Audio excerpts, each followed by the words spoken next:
Hey guys, I'm back with another review, or afterthoughts as I named this.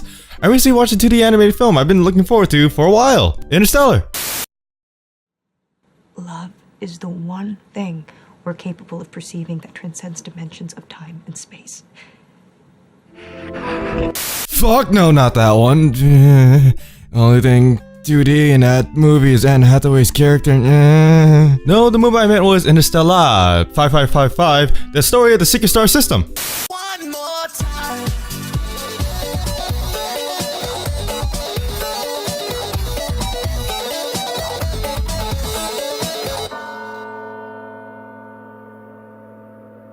Yeah, that's all I can show you because of copyright. That's because this film is essentially an hour-long music video of a whole album. Specifically, the album Discovery by Daft Punk. Let me give you a little background about the album and the film before I start to review it. After the album Discovery was finished, the duo, Daft Punk, had a story for a film to go along with it, so they flew over to Japan in the hopes of having the creator of Space Pirate Captain Harlock, an old manga created by Leiji Matsumoto, to help make the film. He signed on as visual supervisor, and after about 3 years of communication back and forth, the film was finished. Now about the film specifically, it's about an alien band being abducted by an evil businessman to use on Earth for profit through the music industry. It's a simple story, but that's what what's going for. This film, as I said before, is just one long music video for a whole album. Each song is played in the album's order, and since it was their goal in mind for the music to be part of the movie, there isn't any dialogue and there are barely any sound effects. It works for the film. It tries to tell its story through what's shown on screen well, but there are times where it spells out certain events during the film a bit too simple. There's a moment in the film, towards the end, right before the song Face to Face starts, that really shows what I mean. As for the plot, yes, I did say that it is simple, but there are times where you wonder why is this happening and how something was there just for inconvenience. This is gonna be a big spoiler, so skip to this time if you don't want to hear it. 3, 2, 1. Okay, so this is gonna be quick. Why did the evil producer's spirit attack them in the hyperspace thing? It was never established that spirits could do that. It was established that spirits are a thing since after the death of the pilot who saved them. But it just seemed like it was out of nowhere to manipulate the audience into thinking, oh no, they might not make it home.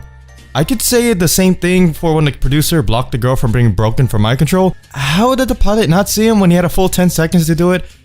And how does one arm block something like that, like a signal or some kind of radio control thing? Yes, these two problems do seem like nitpicks, but they seem to be only done to add more drama nonetheless. The animation here is completely great. I love the old anime art style, seen mostly in like the 80s or 90s. The colors are fantastic and I love the designs, except for the guys with the spiky hair. There are 3 characters in the movie with similar hair, and it's really easy to think of them as the same person from the design alone. It's a little bit of a nitpick, but oh well. Oh, one thing I have to praise though is that the animation actually goes with the music. The visuals goes with the beat. Now it's just not going with the music by cutting a shot on a beat. The actual animation and what's happening on screen goes with the music. In animated music videos, this really impresses me, and to do it constantly for 14 songs in a row impresses me even more. Okay, since I'm on this topic, I want to bring up a recent animated music video. Some of you who are into anime will know what I'm talking about. Shelter by Porter Robinson and Medeon, and animated by A1 Pictures. I'm bringing this up because that music video was praised for numerous reasons. It was even called a masterpiece by several people, especially those anime YouTubers. Jesus Christ, they praise it up the fucking ass. My problem with it is that it wasn't really a music video. Okay, let me explain. The music really only synced up with the visuals during cuts, and at one point when the song becomes really sad and it goes on a low note.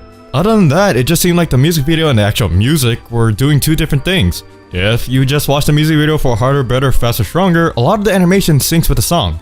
Some examples are when the pods come out of the conveyor belt, the lights in the background glowing to the beat, and even small little details like when the machine chooses what glasses they should wear.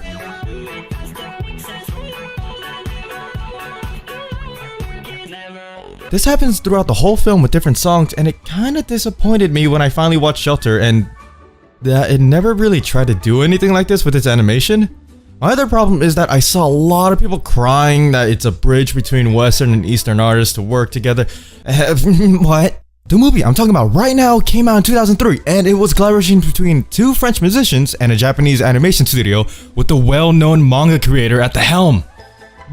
Why are you guys praising something that like it's original even though it's already been done?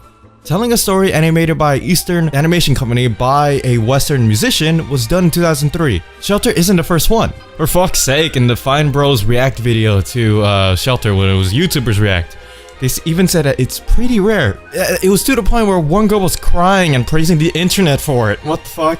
This is something that YouTube has helped create, I think, is the global audience. To be like, no, let's actually collaborate across cultures and across countries purposefully. It's super cool. Yeah. That's the best thing about the internet is that the global reach and the ability to collaborate on so many different levels.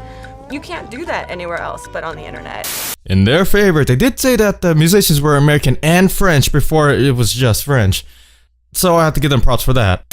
So finally, this project comes as a collaboration between an American and a French music artist teaming up with a Japanese animation studio. Now with that video, I had several problems with it. One, since they even say that the music video is so deep and rich with its story, even though it's fucking not. So a father puts his daughter into a simulation so she can have a life while everyone else around her is going to die. That's not original or rich or deep. Yeah, for fuck's sake, that was done in a Doctor Who episode, the library one. For fuck's sake, if Doctor Who did it, yeah, it sure as hell isn't original. The story is that simple. The apocalypse. Father puts daughter in simulation so she can have a life. Oh, she finds out. Oh, she's crying. That plot is more simple than Interstella5555. What the fuck? Okay, let's get back to the film we're reviewing. I'll go wrap it up. Like I said, the animation is great and the story is very simple. Sometimes it's expressed a bit too straightforward, but I have to say it works for an hour-long music video. I do love the use of the song since it keeps the film fast-paced, and that it just doesn't do its own thing while the animation is doing something else. I'm judging this by its use of the music and how it's appropriate for the overall film, not if I like the music or not. For what it's worth, I'd give it a 6 out of 10. I still enjoyed it, but a lot of parts of the story, and especially there are times where even though the animation's great, you could tell that they reused animations, it really brought down a lot of positives I had for this film. If you're into anime and you're into the 80s and 90s aesthetic, then watch this. Also, if you're into Daft Punk, yeah, watch it. You'll enjoy the whole experience. I did. So that's all I have to say about Interstellar 5555 and Shelter. I'll see you guys later. See ya!